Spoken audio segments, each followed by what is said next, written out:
How Malaysia survive from tariff United States. Malaysia kini berhadapan dengan cabaran tarif yang dikenakan oleh Amerika Syarikat, tetapi ada beberapa pendekatan strategik yang dapat diambil untuk mengatasi masalah ini. Pertama, Malaysia boleh memulakan rundingan diplomatik dengan pihak AS untuk merunding semula tarif yang dianggap tidak adil.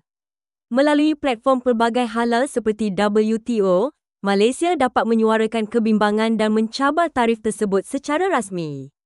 Selain itu, diversifikasi pasaran ekspor adalah langkah penting. Dengan mengurangkan kebergantungan terhadap pasaran AS, Malaysia boleh meneroka peluang baru di negara-negara seperti China, India dan negara-negara ASEAN. Menandatangani perjanjian perdagangan bebas dengan negara lain juga dapat membuka lebih banyak pintu untuk ekspor. Dalam usaha meningkatkan daya saing, Malaysia perlu beralih kepada pengeluaran barangan bernilai tinggi dan kompleks. Ini bukan sahaja memastikan produk tetap menarik walaupun dikenakan tarif, tetapi juga mendorong inovasi dalam industri tempatan.